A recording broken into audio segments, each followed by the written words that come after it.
Hello दोस्तों। Welcome back to my YouTube channel commerce Guruji. दोस्तों आज हम लोग स्टार्ट करने जा रहे हैं बैलेंस ऑफ पेमेंट। जैसा कि हम लोग पार्ट वन हमने खत्म कर लिया है foreign exchange.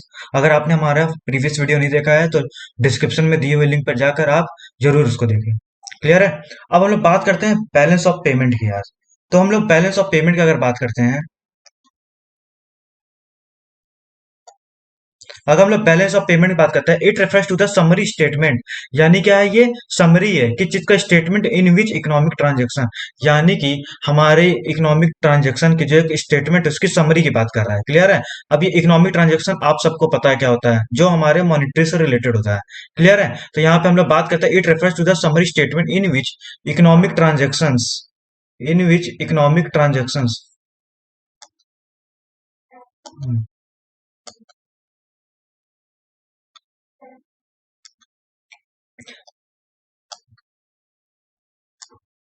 in which economic transactions that take place between one country to another country of rest of the world during a given period of time is recorded। यानी कि अगर हम लोग बात करते हैं, हमारी कंट्री या दूसरी कंट्री से क्या करती है, डील करती है। क्लियर। जब हमारी कंट्री दूसरी कंट्री से डील करती है, यानी इंपोर्ट और एक्सपोर्ट में डील करती है, तो यानी इकोनॉमिक ट्रांजेक्शन जो होता है उसका समरी स्टेटमेंट, उसको हम लोग क्या बोलते हैं, बैलेंस ऑफ पेमेंट बोलते हैं। क्लियर है। जैसे हम लोग बात करते हैं, नॉर्मली कोई कंपनी होती है, तो यानी हम लोग कंपनी, जब कंपनी क्या कहती है, वो अपना प्रॉफिट जानने के लिए क्या करती है, प्रॉफिट एंड लॉस अकाउंट बनाती है। क्लियर है। जब एक कंपनी अपना प्रॉफिट और लॉस जानने के लिए क्या बनाती है, प्रॉफिट एंड लॉस अकाउंट बनाती है, उसी तरह हमारी कंट्री जब दूसरी कंट्री से क्या करती है, डील करती है, ट्रांजेक्शन्स करती है। क्लियर है। तो हमारी कंट्री को डील करने से दूसरी कंट्री के साथ जब हमारी कंट्री क्या करती है, डील करती है, तो उसमें उसको लॉस हुआ है कि प्रॉफिट हुआ है। क्लियर है। यानी सरप्लस हुआ है कि डेफिसिट हुआ है, वो चीज को जानने के लिए हम लोग क्या बनाते हैं, बैलेंस ऑफ पेमेंट बनाते हैं। क्लियर है। एक बार फिर से रिपीट कर देता हूँ। अगर हमारी कंपनी को प्रॉफिट हुआ है कि लॉस हुआ है, उसको जानने के लिए हम लोग क्या बनाते हैं, प्रॉफिट एंड लॉस अकाउंट बनाते हैं। सेम उसी तरह जब हमारी कंट्री किसी और कंट्री से क्या करती है, डील करती है, या फिर अदर कंट्रियों से डील कर रही है, तो हमारी कंट्री को प्रॉफिट हुआ है कि लॉस हुआ है, उसको जानने के लिए हम लोग क्या बनाते हैं, बैलेंस ऑफ पेमेंट। क्लियर है। तो यही बोला कि बैलेंस ऑफ पेमेंट क्या होता है, हमारा समरी स्टेटमेंट होता है। क्लियर है। बैलेंस ऑफ पेमेंट की बात करते हैं, ये क्या होता है, हमारा समरी स्टेटमेंट होता है, इन which economic transaction take place, यानी जो इकोनॉमिक ट्रांजेक्शन हो रहा है किसके बीच में हो रहा है, take place between one country to another country. Clear है। यानी कि एक कंट्री से दूसरी कंट्री के बीच में क्या हो रहा है, इकोनॉमिक ट्रांजेक्शन हो रहा है। यानी जब हमारी कंट्री का दूसरे कंट्री से क्या हो रहा है, इकोनॉमिक ट्रांजेक्शन हो रहा है, यानी डील हो रही है। क्लियर है। तो उसका हम लोग क्या करें, स्टेटमेंट बनाते हैं, समरी स्टेटमेंट बनाते हैं, ताकि हमारा प्रॉफिट हुआ कि लॉस हुआ। क्लियर है। या फिर रेस्ट ऑफ द वर्ल्ड, और rest of the world. Clear है। During given period of time, जैसे कि हम लोग कंपनी का प्रॉफिट और लॉस क्या बनाते हैं, ड्यूरिंग अ गिवन पीरियड बनाते हैं ना, सेम उसी तरह हमारा बैलेंस ऑफ पेमेंट क्या होता है, कुछ एक समय के लिए ही बनता है। क्लियर है। अब हम लोग बात करते हैं, जो हमारा बैलेंस ऑफ पेमेंट है, उसमें इकोनॉमिक ट्रांजेक्शन में क्या क्या चीजें इन्वॉल्व होती है। क्लियर है। अगर हम लोग इकोनॉमिक ट्रांजेक्शन की बात करते हैं, तो इकोनॉमिक ट्रांजेक्शन हमारा क्या इन्वॉल्व होता है, ट्रांसफर ऑफ ओनरशिप। क्लियर है। ट्रांसफर ऑफ ओनरशिप, या फिर किस चीज का transfer of ownership, of goods. Clear है। या फिर सर्विसेज, यानी कि हम लोग क्या कर रहे हैं, या तो गुड्स, अगर हम लोग एक्सपोर्ट इंपोर्ट की बात करते हैं, हम लोग क्या करते हैं, गुड्स को एक्सपोर्ट इंपोर्ट करते हैं, या फिर सर्विसेज को करते हैं। क्लियर है। या फिर हमारा मनी, या फिर एसेट, कोई एसेट को क्या कर रहे हैं, हम लोग परचेज कर रहे हैं, यानी एक्सपोर्ट कर रहे हैं या फिर इंपोर्ट कर रहे हैं। क्लियर है। तो यानी बैलेंस ऑफ पेमेंट की बात करते हैं, समरी स्टेटमेंट होता है, जो क्या रिकॉर्ड करता है, इकोनॉमिक ट्रांजेक्शन को रिकॉर्ड करता है। किसके बीच में इकोनॉमिक ट्रांजेक्शन होता है, हमारी कंट्री और rest of the world country, यानी हमारी कंट्री के अलावा जितनी कंट्री है उनसे जब हम लोग इकोनॉमिक ट्रांजेक्शन करते हैं, उसका एक समरी स्टेटमेंट बनाते हैं, ताकि हमारी कंट्री को सरप्लस हुआ है कि डेफिसिट हुआ है, सरप्लस मीन प्रॉफिट, डेफिसिट मतलब लॉस। क्लियर। उसको जानने के लिए हम लोग क्या बनाते हैं, बैलेंस ऑफ पेमेंट बनाते हैं। अब इकोनॉमिक ट्रांजेक्शन में हमारा रिकॉर्ड क्या क्या चीजें होती हैं, तो हमारी इकोनॉमिक ट्रांजेक्शन में क्या क्या चीजें रिकॉर्ड होती है, transfer of ownership of goods and services. Clear है। यानी हम लोग क्या कर रहे हैं, किसी गुड्स की ओनरशिप ट्रांसफर कर रहे हैं, यानी कि हम लोग क्या कर रहे हैं, एक्सपोर्ट कर रहे हैं, या फिर हम लोग इंपोर्ट कर रहे हैं गुड्स को। क्लियर है। या फिर सर्विसेज को एक्सपोर्ट कर रहे हैं, या फिर सर्विसेज को क्या कर रहे हैं, इंपोर्ट कर रहे हैं। क्लियर है। मनी और एसेट। क्लियर है। यानी हमारी इकोनॉमिक ट्रांजेक्शन क्या क्या आता है, transfer of ownership of goods आता है, सर्विसेज आता है, मनी आता है, और एसेट आता है। Are you getting my point. अब हम लोग बात करते हैं, जैसे मैं बताया कि जैसे हम लोग कंपनी पीएल अकाउंट बनाते हैं, वैसे हम लोग बैलेंस ऑफ पेमेंट क्या होता है, एक अकाउंट होता है। क्लियर है। तो यानी हम लोग बैलेंस ऑफ पेमेंट अकाउंट की बात करते हैं, तो एक तरफ हमारा क्या होता है, क्रेडिट आइटम्स होते हैं। क्लियर है। एक तरफ हम लोग किसको रिकॉर्ड करते हैं, क्रेडिट आइटम्स को, और एक तरफ हमारा डेबिट आइटम्स को। क्लियर है? Are you getting my point? तो यानी क्रेडिट आइटम्स की बात करते हैं कि जिससे हमारा फॉरेन एक्सचेंज आ रहा है। क्लियर है? तो फॉरेन एक्सचेंज किससे आता है? हम लोग जब एक्सपोर्ट करते हैं। Are you getting my point? यानी जब हम लोग एक्सपोर्ट करते हैं तो हमारा क्या होता है? फॉरेन एक्सचेंज का क्या होता है? इनफ्लो। इनफ्लो मतलब हमारी कंट्री में आ रहा है। क्लियर है? जब हम लोग क्या करते हैं? आउटफ्लो करते हैं, तो हमारा फॉरेन एक्सचेंज क्या हो रहा है? जा रहा है। हमारी मतलब कि फॉरेन एक्सचेंज जा रहा है। क्लियर है? जब हमारा फॉरेन एक्सचेंज जब हमारे में आता है तो उसको हम क्रेडिट करते हैं। जब फॉरेन एक्सचेंज हमारे ट्रांजेक्शन से जाता है उसको क्या बोलते हैं? हम लोग डेबिट आइटम्स बोलते हैं। Are you getting my point? तो ये किससे होता है? हमारा इंपोर्ट से होता है। समझ आ रही बात ना? तो अब बैलेंस ऑफ पेमेंट की बात करते हैं। बैलेंस ऑफ पेमेंट को दो कैटेगरी में बांटा गया है, एक हमारा करंट अकाउंट, एक हमारा capital account. Are you getting my point? तो यानी बैलेंस ऑफ पेमेंट मतलब बात करते हैं, इसमें भी दो साइड होती है, क्रेडिट होता है, ये लेफ्ट साइड होती है। इसमें क्या होती है? बैलेंस ऑफ पेमेंट में जो हमारी लेफ्ट साइड होती है उसको हम लोग क्रेडिट आइटम्स वहां पे रिकॉर्ड करते हैं। मगर हमारी जो डेबिट्स, हमारा जो राइट साइड होता है वहां पे हम लोग क्या मानते हैं? उसको डेबिट आइटम मानते हैं। क्लियर है? डेबिट आइटम्स में हम लोग वो सारे आइटम्स को रिकॉर्ड करते हैं, वो सारे ट्रांजेक्शन को रिकॉर्ड करते हैं जिससे हमारा फॉरेन एक्सचेंज का क्या हो रहा है? आउटफ्लो हो रहा है। क्लियर है? यानी कि हम लोग जब कोई अदर कंट्रीज गुड्स परचेज करते हैं तो हमको उनके फॉरेन एक्सचेंज करना पड़ेगा। क्लियर है? तो यानी फॉरेन एक्सचेंज जा रहा है। मगर हम लोग क्या कर रहे हैं? एक्सपोर्ट कर रहे हैं। एक्सपोर्ट करते हैं, सामान बेचते हैं, सामानों को एक्सपोर्ट कर रहे हैं, तो वहां से पैसा उनका आता है, तो फॉरेन एक्सचेंज आ रहा है। क्लियर है? अब हम लोग बात करते हैं बैलेंस ऑफ पेमेंट के बैलेंस की बात करते हैं कि यानी हम लोग बात करते हैं बैलेंस ऑफ पेमेंट हमारा, उसके कितने टाइप्स के बैलेंस होते हैं। समझ आ रही बात ना? तो यानी हम लोग बात करते हैं बैलेंस ऑफ पेमेंट हमारा सरप्लस में भी जा सकता है और डेफिसिट में भी जा सकता है और नो प्रॉफिट और नो लॉस में भी जा सकता है। क्लियर है?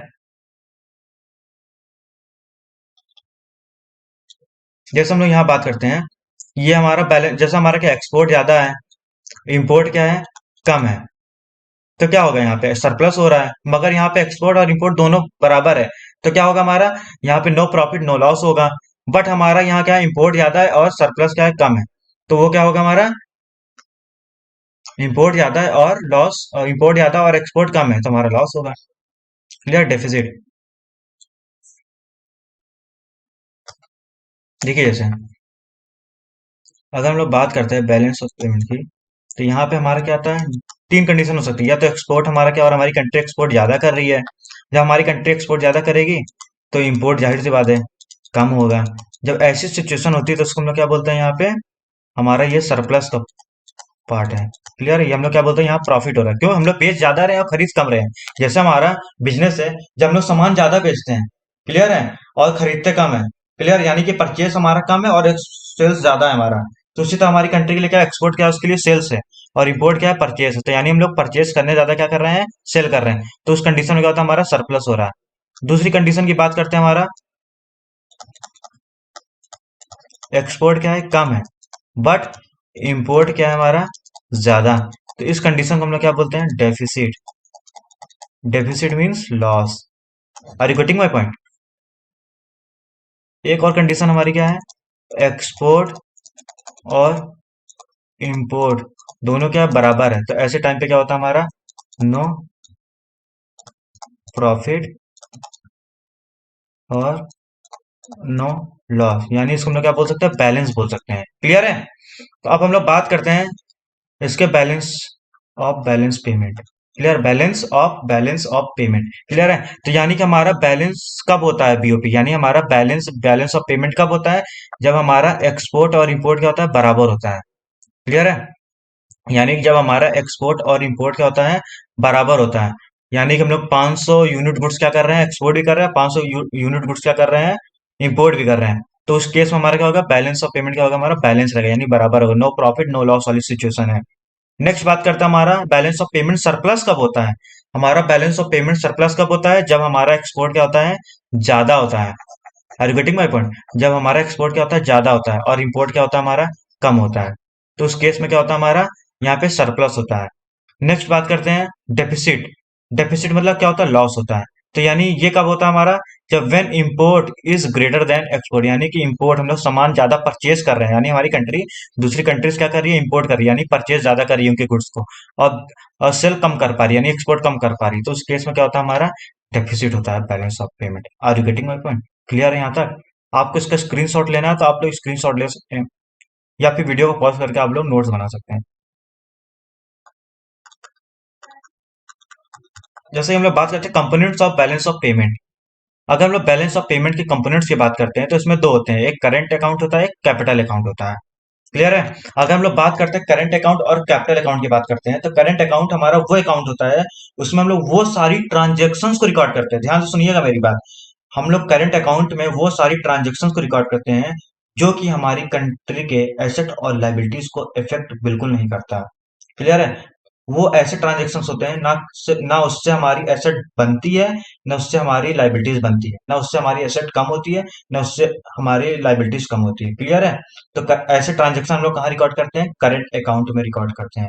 बट हम लोग आते हैं कैपिटल अकाउंट में। तो कैपिटल अकाउंट में हम लोग वो सारे ट्रांजेक्शन को क्या करते हैं? रिकॉर्ड करते हैं, जिससे हमारी एसेट क्या होती है? बढ़ती भी है और घटती भी है। यानी हमारी एसेट इंक्रीज भी होती है उस ट्रांजेक्शन से और डिक्रीज भी होती है, या फिर हमारी लाइबिलिटीज क्या होती है? इंक्रीज भी होती है और डिक्रीज भी होती है। यानी वो हमारे एसेट और लाइबिलिटीज को क्या करती है? इफेक्ट करती है हमारी कंट्री को। क्लियर है?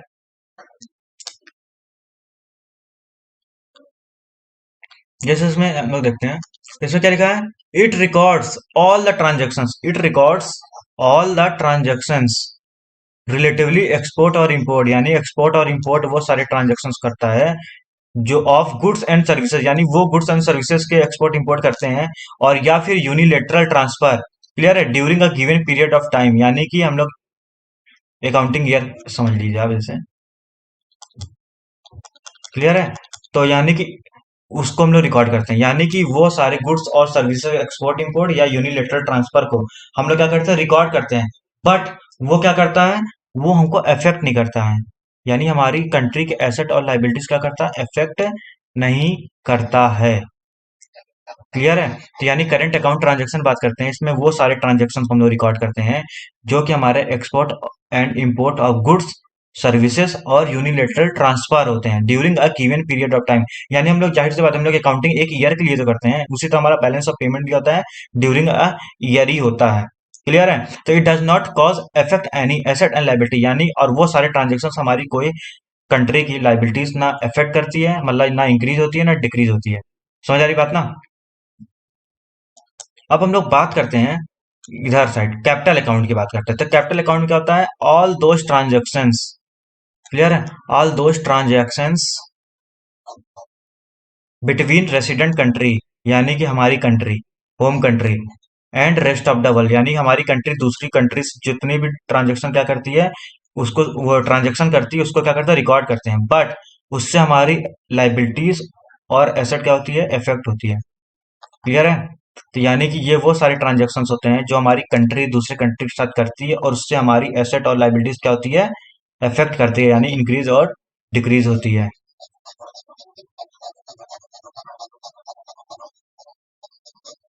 क्लियर है? Are you getting my point? तो यानी हम लोग बात करते हैं कि करंट अकाउंट और कैपिटल अकाउंट, ये बहुत इंपॉर्टेंट, इसका डिफरेंस बिटवीन एग्जाम में जरूर आता है। तो हम लोग बात करते हैं करंट अकाउंट में हमारे वो सारे ट्रांजेक्शन को रिकॉर्ड करते हैं, यानी एक्सपोर्ट और इंपोर्ट ऑफ गुड्स सर्विसेज और यूनिलेटरल ट्रांसफर्स की बात करते हैं, जो कि हमारे एसेट और लाइबिलिटीज को बिल्कुल इफेक्ट नहीं करता हमारी कंट्री के। Are you getting my point? But हमारी कैपिटल अकाउंट में वो सारे ट्रांजेक्शन होते हैं जो हमारी कंट्री दूसरी कंट्री के साथ ट्रांजेक्शन करती है, बट वो हमारी कंट्री के एसेट और लाइबिलिटीज क्या करती है? अफेक्ट करती है। यानी हमारे उस ट्रांजेक्शन हमारी एसेट बढ़ भी सकती है और घट भी सकती है। क्लियर है? अब हम लोग बात करते हैं items to be included in BOP. यानी अब कौन कौन से आइटम्स हम लोग क्या करते हैं? बैलेंस ऑफ पेमेंट में क्या करते हैं? रिकॉर्ड करते हैं। तो यानी क्या बैलेंस ऑफ पेमेंट मतलब किस किस आइटम्स को क्या करते हैं? रिकॉर्ड करते हैं, उसको हम लोग कैटेगरी वाइज पढ़ते हैं। क्लियर है? सबसे पहले हम लोग बात करते हैं विजिबल आइटम्स। यानी विजिबल आइटम्स की बात करते हैं। विजिबल आइटम आपको पता है विजिबल मतलब क्या होता है? जो दिख सकता है। क्लियर है? और जो दिख सकता है उसको हम लोग टच भी कर सकते हैं। तो यही बोल रहा है विजिबल आइटम्स वो कौन से आइटम्स होते हैं? जो हमारे फिजिकल गुड्स होते हैं, फिजिकल गुड्स होते हैं, और इसको हम लोग क्या कर सकते हैं? सीन भी कर सकते हैं, यानी देख भी सकते हैं और टच भी कर सकते हैं। और गेटिंग माय पॉइंट? यानी विजिबल आइटम्स वो सारे आइटम्स होते हैं जो हमारे फिजिकली भी होते हैं और उसको हम लोग सीन भी कर सकते हैं और टच भी कर सकते हैं। बट इनविजिबल आइटम्स क्या होते हैं? जिसको हम लोग टच भी नहीं कर सकते हैं और सीन भी नहीं कर सकते हैं। Are you getting my point? जैसे क्या हो गया हमारा सर्विसेज। आप सबको पता है सर्विसेज को कभी हम लोग देख नहीं सकते हैं और वो टच भी नहीं कर सकते हैं। जैसे बैंकिंग, इंश्योरेंस और ट्रांसपोर्टेशन सर्विसेज होती हैं। Are you getting my point? तो इसको हम लोग ना देख सकते हैं ना टच कर सकते हैं। हम लोग ट्रांसपोर्ट में गाड़ियों को तो देख सकते हैं, मगर उनसे मिलने वाली सर्विसेज को देख सकते हैं क्या? नहीं देख सकते। बैंक को देख सकते हैं, मगर बैंक से मिलने वाली जो बैंकिंग सर्विसेज हैं, क्या उसको हम लोग देख सकते हैं क्या? नहीं देख सकते हैं। तो क्या होता है, सर इनविजिबल आइटम्स वो आइटम होते हैं जिसको हम लोग देख नहीं सकते हैं, यानी which can not be seen और टच। नेक्स्ट हम लोग बात करते हैं इन्वेस्टमेंट इनकम। अगर इन्वेस्टमेंट इनकम की बात करते हैं, हम लोग इन्वेस्टमेंट इनकम में वो सारी इनकम आती है जो हमको इन्वेस्टमेंट से मिलती है, या तो हमारा रेसिडेंट से रिसीव हो रहा है, या फिर इन्वेस्टमेंट इनकम पेड कर रहे हैं हम लोग किसको? नॉन रेसिडेंट को। यानी हमारा रेसिडेंट इनकम रिसीव कर रहा है या फिर पे कर रहा है किसको? नॉन रेसिडेंट को। यानी कि इन्वेस्टमेंट से हमारी जो इनकम आ रही है, या इन्वेस्टमेंट से हम लोग जो पे कर रहे हैं इनकम दूसरे को, यानी इनकम रिसीव भी कर रहे हैं और इस इनकम पे भी कर रहे हैं। किस चीज की इनकम? Investment income. और यूनिलेटरल ट्रांसफर की बात करते हैं। यूनिलेटरल ट्रांसफर की बात करते हैं, ये क्या होता है? वन साइडेड होता है, यानी दो ट्रांजेक्शन विच कॉज कैपिटल है। यानी यूनिलेटरल ट्रांजेक्शन की बात करते हैं, ये क्या होता है? वन वे ट्रांजेक्शन होता है। क्लियर है? यानी वन वे ट्रांसफर होता है। Such as gift, donation. जैसे आप कहीं आप गिफ्ट देते हैं, क्लियर है? क्या आप उम्मीद में देते हैं क्या गिफ्ट आपको मिलेगा? या फिर डोनेशन की बात करते हैं, तो डोनेशन क्या हम लोग देते हैं, क्या हमको भी वहां से डोनेशन मिलेगा क्या? तो यानी कि जब हमारे कुछ ऐसे ट्रांजेक्शन होते हैं, उसको क्या बोलते हैं? यूनिलेटरल ट्रांसफर बोलते हैं, यानी वन वे ट्रांसफर। इसका कीवर्ड क्या है हमारा? One way transfer. Such as gift हो गया, डोनेशन हो गया, या फिर रेमिटांस हो गया। क्लियर है? अब बात करते हैं कैपिटल ट्रांजेक्शन। तो कैपिटल ट्रांजेक्शन में हमारे वो सारे ट्रांजेक्शन आते हैं जिसमें हमारी एसेट और लाइबिलिटीज क्या होती है? इंक्रीज होती है। जैसे हम लोग बात करते हैं बोरोइंग, इसकी एग्जांपल बात करते हैं बोरोइंग। जैसे मैंने क्या किया, दूसरी कंट्री से क्या किया? बोरो कर लिया पैसा। यानी मैंने दूसरी कंट्री से जब बोरोइंग किया है, तो यानी हमारी कंट्री की लाइबिलिटीज बढ़ गई ना, क्योंकि हमारी कंट्री ने तो लोन ले लिया। जो हमारी कंट्री ने लोन ले लिया, तो उसकी एक लाइबिलिटीज क्रिएट होगी ना, कि उसको पे ऑफ करना है। क्लियर है? उसको पे ऑफ करना है और इंटरेस्ट भी देना है, रेट ऑफ इंटरेस्ट भी पे करना है। तो यानी कि जब हम लोग कंपलसरी कुछ बर्डन हमारे ऊपर आता है जिसको हम लोग को पे ऑफ करना है कंपलसरी, तो उसको हम लोग क्या बोलते हैं? लाइबिलिटीज बोलते हैं। तो यानी कैपिटल ट्रांजेक्शन में हमारी वो सारी चीज आती है जिससे हमारी एसेट भी बढ़ती है और कैपिटल भी बनती है। क्लियर है? तो यानी बोरिंग बोरिंग किए हैं, तो बोरिंग करने से क्या होगा हमारा? बोरिंग करने से हमारा क्या होता है? लाइबिलिटीज क्या होती है? लाइबिलिटीज भी बढ़ती है। क्लियर है? अब नेक्स्ट हम लोग बात करते हैं सेल ऑफ एसेट। यानी हम लोग एसेट को सेल कर रहे थे, यानी हमारे क्या हो रही है? एसेट कम हो रही है। या फिर हम लोग परचेस ऑफ एसेट कर रहे थे, एसेट बढ़ रही है। Are you getting my point? So दोस्तों, आज की वीडियो हम लोग यहीं एंड करते हैं। इसके आगे जो हमारी नेक्स्ट वीडियो आएगी, उसमें हम लोग ये चैप्टर को पूरा एंड कर देंगे। सो दोस्तों, आपको हमारी वीडियो पसंद आई है तो इसको लाइक, कमेंट, सब्सक्राइब जरूर करिए, और अपने दोस्तों को जरूर शेयर करिए, अपने फ्रेंड्स के व्हाट्सएप ग्रुप वगैरह पे शेयर करिए ना इसको। Thank you.